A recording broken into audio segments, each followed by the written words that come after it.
Senado aprova regime de urgência para projeto que limita multas tributárias. Olá, sou o Rubens Branco, da Branco Advogados. Vamos tratar aqui hoje desse tema. Dê o seu like ou dislike, se inscreva no canal e nos siga no Instagram no endereço branco.consultores.tributários, que tem lá muitas dicas interessantes. O Senado aprovou no último dia 5 de dezembro um requerimento de urgência para o projeto que muda as regras de atuação do fisco com o objetivo de solucionar conflitos tributários, antes que entre na Justiça. O texto prevê, por exemplo, limites na cobrança de multas pelo fisco. Com o regime de urgência, prazos ou formalidades são dispensadas para permitir a análise mais rápida da proposta. O projeto de lei complementar, que é o projeto de lei 124, já foi aprovado em junho na Comissão Temporária de Senadores, criada para analisar o tema. Na ocasião, líderes do governo pediram que a votação em plenário fosse adiada. O relator apresentou então um substitutivo ao anteprojeto da Comissão de Juristas, criada lá em 2022, pelo presidente do Senado, Rodrigo Pacheco, e pelo então presidente do Supremo Tribunal Federal. O projeto busca amenizar a cultura de combatividade entre o contribuinte de impostos e a administração pública. No Brasil, as multas tributárias são absurdamente altas, né? Você se simplesmente esqueceu de pagar o tributo, se o fisco identificar esse seu esquecimento, só de cara a multa já começa em 75% do valor do imposto pago. É muito alto. Isso foi implementado lá atrás no regime da correção monetária, da inflação muito alta, e o fisco então criou essas multas milionárias, porque dizia que sem a correção, sem o valor das multas altas, o governo acabava perdendo dinheiro por conta da desvalorização da moeda. Mas a inflação reduziu a limites mais decentes, mas entretanto as multas tributárias continuaram no mesmo patamar que estavam antes. Várias alterações promovidas pelo Código Tributário Nacional têm por finalidade reforçar a necessidade da administração tributária trabalhar na prevenção de conflitos, tornando-se mais parceira do contribuinte ao invés de adversária. O contribuinte aqui no Brasil é visto como um bandido, um inimigo, né?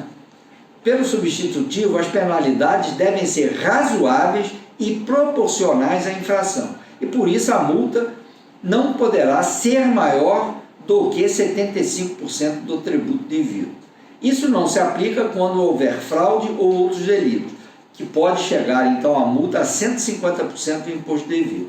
O texto proíbe a aplicação de multas em razão do atraso de pagamento, nos casos de confissão espontânea de infração tributária.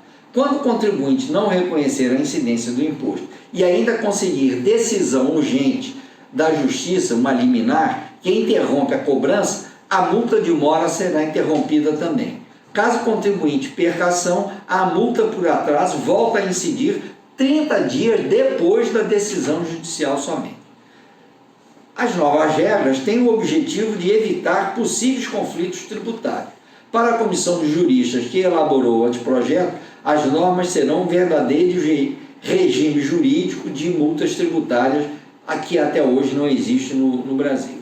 Para evitar ações judiciais de execução fiscal relativa à cobrança de tributos, que é quando o governo então vai à Justiça e faz a inscrição da sua dívida na Justiça para a cobrança, o projeto incentiva ferramentas de resolução alternativas de conflito. É o caso, por exemplo, da arbitragem, em que um terceiro imparcial, que não é um magistrado do Poder Judiciário, decide sobre determinada questão. Segundo o projeto, a sentença dos comitês de arbitragem será vinculante, valendo para todos os casos semelhantes, e terão os mesmos efeitos de uma sentença judicial. Sem dúvida nenhuma, a Receita Federal vai lutar contra isso, né, ferrenhamente, porque obviamente tira um pouco de poder, né, dos fiscais da Receita. O texto ainda traz regras para a medição quando há o auxílio na decisão negociada entre os envolvidos. Neste caso, se houver instauração de processo de mediação, será interrompido o prazo de validade do direito de o poder público cobrar imposto do contribuinte. Quanto às chamadas transações tributárias, que permitem parcelar os débitos fiscais e até pagar com desconto, o projeto determina que o contribuinte deverá renunciar a qualquer direito administrativo ou judicial. Bom, se isso conseguir ser aprovado, né, no Congresso, vai ser um avanço na medida em que você vai ter uma relação contribuinte e fisco menos litigiosa como é hoje, dando, né, já que o fisco tem vamos dizer, a maior parte das armas, porque as multas são excessivamente altas e algumas delas indecentes. Multas tributárias no Brasil chegam até a 250%. É muita multa. Vamos torcer para que isso aí ande no Congresso Nacional. É isso aí, pessoal.